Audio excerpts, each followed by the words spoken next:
नमस्कार। हिंदी की पाठशाला में आप सभी का पुनः स्वागत है। पिछली वीडियो में हमने कविता 2 राम लक्ष्मण परशुराम संवाद पढ़नी शुरू की थी।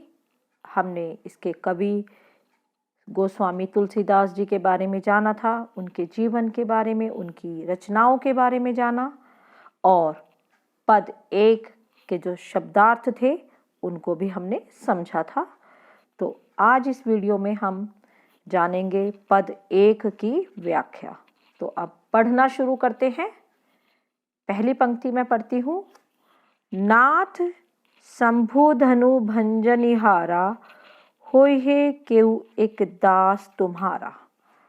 इस पंक्ति में श्री रामचंद्र जी परशुराम जी से कह रहे हैं, जो कि शिव धनुष के टूटने के कारण अत्यधिक क्रोध में हैं। वे उन्हें कहते हैं कि हे स्वामी, हे नाथ, शिव जी के धनुष को तोड़ने वाला आपका ही कोई एक दास होगा। अब अगली पंक्ति पर देखते हैं।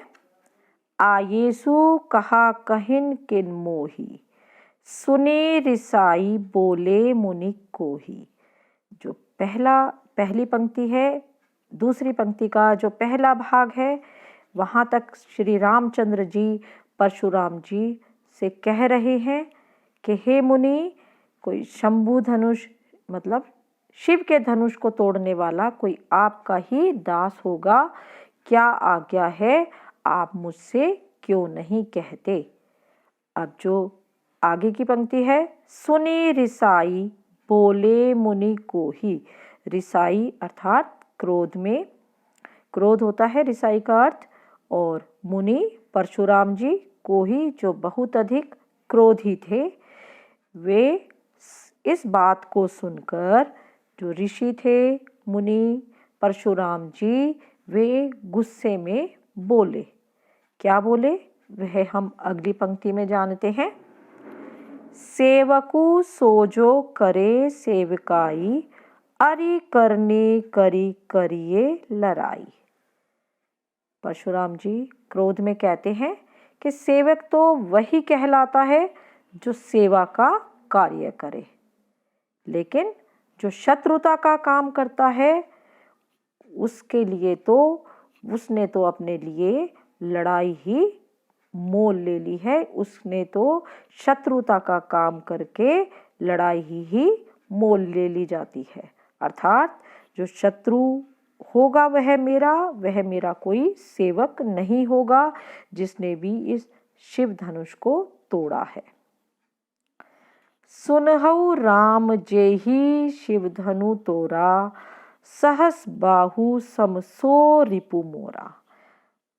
अब परशुराम जी कहते हैं कि राम सुनो, जिसने भी इस शिव धनुष को तोड़ा है वह मेरा सेवक नहीं है, मेरा शत्रु है। और किसकी तरह शत्रु है? सहस्त्र बाहु के समान मेरा शत्रु है। अब यहाँ पर हम जान ले कि जो सहस्त्र बाहु किस प्रकार से, जो मुनि का शत्रु किस प्रकार से है, वह हम जान लेते हैं। तो जो सहस्त्र बाहु है, उसने जो परशुराम जी के पिता जो जमदग्नि ऋषि थे, उनके पास एक कामधेनु गाय थी, एक विशेष गाय। कहा जाता है कि वह सभी मनोकामनाएं पूरी करती है। और उस गाय को जब सहस्त्र बाहु ने ऋषि जमदग्नि से मांगा था तो ऋषि ने मना कर दिया और कामधेनु गाय को वो बलपूर्वक उसका अपहरण करके ले गए थे। और इस पर क्रोधित होकर सहस्त्र बाहु का वध कर दिया था परशुराम जी ने। तो यहाँ पर उसी बात का वर्णन किया गया है कि वह सहस्त्र बाहु के समान मेरा शत्रु है, जिसने भी इस शिव धनुष को तोड़ा है। अब अगली पंक्ति पर चलते हैं। सो बिलगाऊ बिहाई समाजा, न त मारे जही है सब राजा। कि या तो जिसने भी शिव धनुष को तोड़ा है वह इस राजसभा को छोड़कर अलग हो जाए, नहीं तो सभी राजा मारे जाएंगे। सुनी मुनि वचन लखन मुस्काने, बोले परशुधरि हे अवमाने।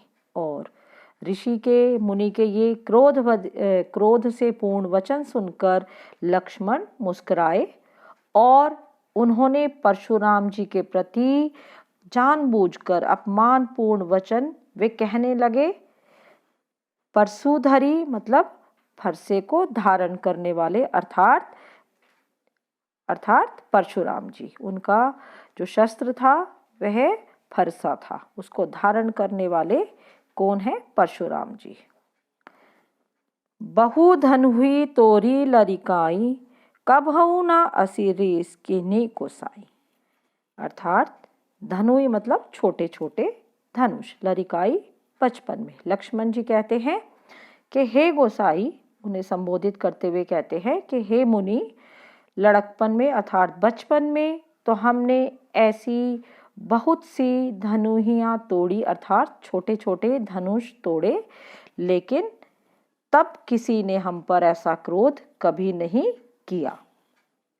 अगली पंक्ति को देखते हैं। ये ही धनु पर ममता के ही हेतु, इसी धनुष पर आपकी इतनी ममता, इतना प्रेम क्यों है? और इस बात को सुनकर सुनी रिसाई कहे भृगु कुल केतु।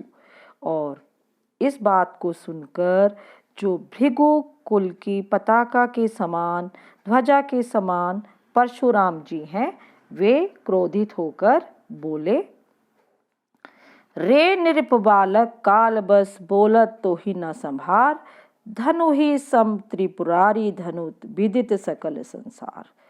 अब जो ऊपर का जो भाग है यह चौपाई छंद में है और ये जो अंतिम दो पंक्तियां हैं इनका छंद दोहा है। और इसका अर्थ है कि क्रोध में आकर परशुराम जी कहते हैं कि हे नृप बालक, हे राजकुमार, काल के वश में होने के कारण तेरे मुंह से ये जो वचन निकल रहे हैं, तू अभी होश में नहीं है, संभल कर नहीं बोल रहा, क्योंकि यह तो सारा संसार जानता है कि यह जो धनुष है धनु नहीं बल्कि विख्यात शिव धनुष है, यह एक छोटे धनुष के समान नहीं है। अर्थात इस बात को तो सारा संसार जानता ही है। तो यह थी इस पद की व्याख्या। आज के लिए इतना ही। अगली वीडियो में हम पद 2 के बारे में जानेंगे, उसकी व्याख्या करेंगे। धन्यवाद। शुभ दिन।